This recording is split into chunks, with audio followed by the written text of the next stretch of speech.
Halo, assalamualaikum warahmatullahi wabarakatuh. Teman-teman sekalian, ketemu lagi dengan saya. Sekarang kita masuk ke fase terakhir dari komunikasi terapeutik ya, yaitu fase terminasi. Di fase terminasi ini, apa sih hal-hal yang perlu teman-teman lakukan? Nah, kalau kita di fase prainteraksi, interaksi, kerja, sudah kita lakukan semua fasenya dengan sangat baik. Jangan lupa, di fase terminasi yang perlu teman-teman lakukan ada dua hal yang umum dan penting banget. Yang pertama yaitu evaluasi hasil tindakan keperawatan yang telah kita berikan kepada pasien-pasien kita. Evaluasinya seperti apa? Ada dua macam evaluasi, evaluasi subjektif atau evaluasi objektif. Apa itu evaluasi subjektif? Evaluasi subjektif adalah misalnya kalau kita sudah melakukan pemeriksaan tanda-tanda vital, kemudian kita tanya tuh pasiennya, Bu, gimana rasanya setelah saya periksa, tadi tekanan darahnya sekian dan lain sebagainya. Nah, itu namanya evaluasi subjektif. Nah, kalau evaluasi objektif adalah kalau misalnya kita tadi di fase kerja melakukan edukasi, maka evaluasi objektifnya adalah coba kita tanyakan ulang kepada pasien. Coba Ibu sekarang diulang lagi tadi informasi yang saya sampaikan kepada Ibu. Ada beberapa hal penting, apa aja kira-kira Bu? Misalnya terkait peraturan dan tata tertib di rumah sakit. Coba diulang lagi seperti itu. Nah, maka biasanya dia akan mengulang. Nah, pada saat pasien Anda mengulang semua itu, pada saat Anda melakukan evaluasi tindakan, yang paling penting teman-teman lakukan di fase terminasi ini adalah sikap terapeutik. Lagi-lagi sikap terapeutik ya. Yang pertama TSB. TSB kemarin masih ingat kan? Tatap, senyum, bicara, pertahankan itu terus. Pada saat Anda kontak dengan pasien, tatapan mata Anda, kemudian senyum, dan kemudian bicara. Kemudian sikap terapeutik yang perlu Anda pertahankan apa?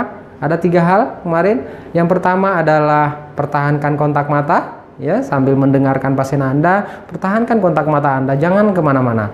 Kemudian yang kedua, jadilah pendengar yang baik. Nah, bisa jadi di evaluasi tindakan itu mereka akan mengeluarkan keluhan-keluhan lagi. Nah, jadilah pendengar yang baik di situ. Dengarkan keluhan mereka dengan seksama, tatap matanya dengan penuh perhatian. Kemudian sambil melakukan itu juga lakukan sentuhan lembut. Sehingga pasien-pasien Anda betul-betul merasakan bagaimana care-nya Anda kepada mereka. Itu yang pertama. Yang kedua adalah rencana tindak lanjut dan kontrak yang akan datang. Ini penting juga teman-teman sekalian. Sehingga pada saat Anda mau mengakhiri pembicaraan, jangan lupa katakan sama pasien, baik Ibu, mungkin Ibu sudah mendengarkan semua informasi, kira-kira ada lagi yang mau ditanyakan. Kalau tidak ada lagi yang ditanyakan, maka saya akhiri sampai di sini. Kontraknya nanti jam 12, mungkin teman saya akan kembali lagi ke sini untuk memberikan tindakan apa misalnya, atau melakukan observasi misalnya, macam-macam. Itu kontraknya.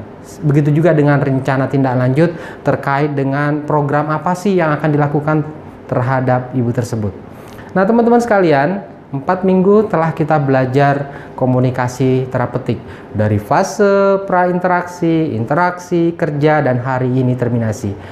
Saya rasa teman-teman sudah tahu semua ilmunya. Tinggal teman-teman latih setiap hari, terapkan di kehidupan Anda memberikan pelayanan, dan saya yakin setelah teman-teman menerapkan itu semua, lihatlah perubahan-perubahan yang akan Anda dapatkan, terutama bagaimana respon pasien terhadap Anda begitu Anda melakukan komunikasi terapeutik 4 fase ini. Oke, saya rasa itu dari saya teman-teman sekalian. Nantikan tips-tips berikutnya melalui video series ini di grup FB Dunia Perawat Tantangan dan Solusinya.